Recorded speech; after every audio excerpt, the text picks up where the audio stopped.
है कहाँ वह आग जो मुझको जलाए, है कहाँ वह ज्वाल पास मेरे आए। हरिवंश राय बच्चन की एक कविता की यह पंक्तियां हैं।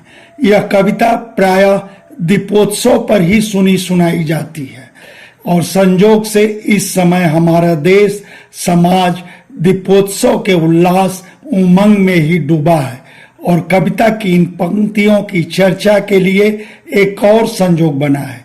गाजीपुर के जहूराबाद विधानसभा क्षेत्र का एक राजनीतिक चेहरा, निसंदेह पहले यह चेहरा इतना बड़ा नहीं था कि उसके लिए हरिवंश राय बच्चन की कविता की इन पंक्तियों को संदर्भ बनाया जाए, मगर कहते हैं न कि राजनीति में सब कुछ हालात पर निर्भर करता है।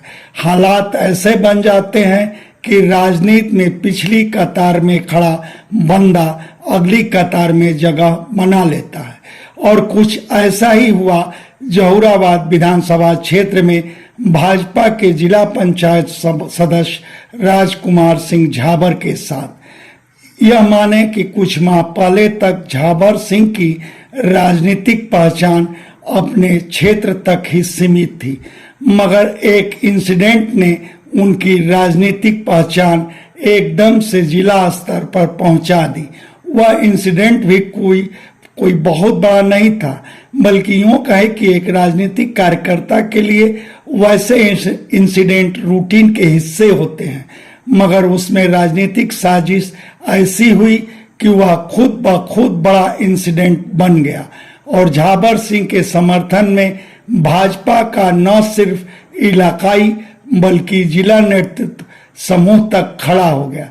बात मंत्रियों तक पहुंच गई और आखिर में नतीजा निकला ऐसा कि एक अपराधी बंदी बनकर झाबर सिंह जेल गए थे और 48 दिनों बाद जेल से निकले तो उनका स्वागत एक राजनीतिक बंदी की तरह हुआ।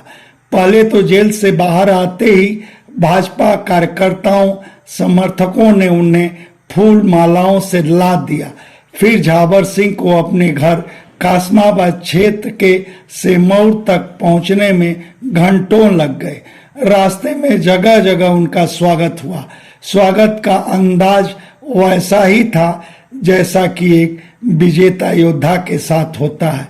झाबर सिंह के साथ चल रहे समर्थक भाजपा कार्यकर्ताओं के बीच से रह रहकर शेर आया के नारे गूंज रहे थे।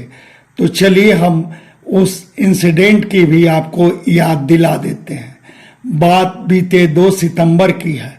बाराचवर क्षेत्र के सलेमपुर गांव की महिला आरती राजभर को उसके पड़ोसियों ने मारा पीटा। उसके बाद पुलिस उसे मेडिकल जांच के लिए सीएचसी कासमाबाद भेजी। जैसा कि आरती राजभर बताती हैं, मेडिकल जांच के बजाय सीएचसी कासमाबाद इंचार्ज और उनके सहयोगी कर्मचारियों ने उनके संग नाहक मारपीट की। फिर उनको सीएचसी से उल्टे पांव भगा दिए। तब वह फोन कर झाबर सिंह से मदद की गुहार लगाई। झाबर सिंह अपने सहयोगियों संग मौके पर पहुंचे, मगर उनके संग भी सीएचसी इंचार्ज और अन्य कर्मचारी उलझ गए। उसके बाद झाबर सिंह अपने सहयोगियों संग लौट गए थे।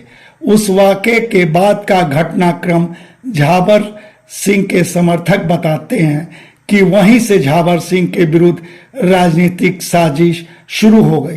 ताना बाना बुना गया और सीएचसी इंचार्ज की ओर से झाबर सिंह तथा उनके 3 साथियों के विरुद्ध जानलेवा हमला, गाली गलौज, धमकी, तोड़फोड़ की एफआईआर दर्ज करा दी गई।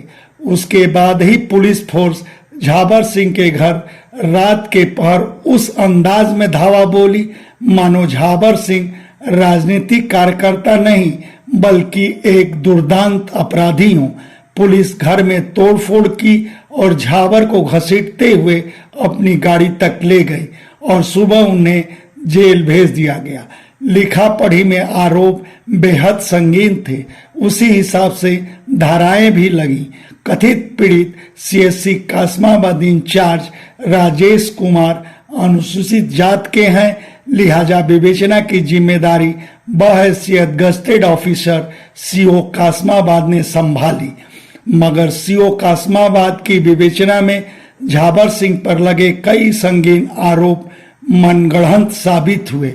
लिहाजा सीओ कासमाबाद की ओर से झाबर सिंह के विरुद्ध कोर्ट को सौंपी गई चार्जशीट में कई संगीन धाराएं हटाई जा चुकी थी और उसी आधार पर झाबर सिंह को सेशन कोर्ट से ही जमानत मिल गई। खैर, भाजपा के इलाकाई और जिला नेतृत्व समूह से जुड़े बहुतेरे नेता इस बात को लेकर प्रसन्न हैं, संतुष्ट हैं कि जहूराबाद विधानसभा क्षेत्र के लिए पार्टी को एक जुझारू सक्रिय नौजवान नेता मिल गया है और खुद झाबर सिंह का अंदाज भी वैसा ही दिख रहा है जैसी कि हरिवंश राय की उसी कविता की दूसरी पंक्ति में है, यही कि कल तिमिर को भेद मैं आगे बढ़ूंगा, कल प्रलय की आंधियों से मैं लड़ूंगा। धन्यवाद। ब्यूरो रिपोर्ट आजकल समाचार। आप सबसे आग्रह है कि हमारे चैनल को लाइक करें, शेयर करें, सब्सक्राइब करें और फेसबुक यूजर हैं तो हमारे पेज को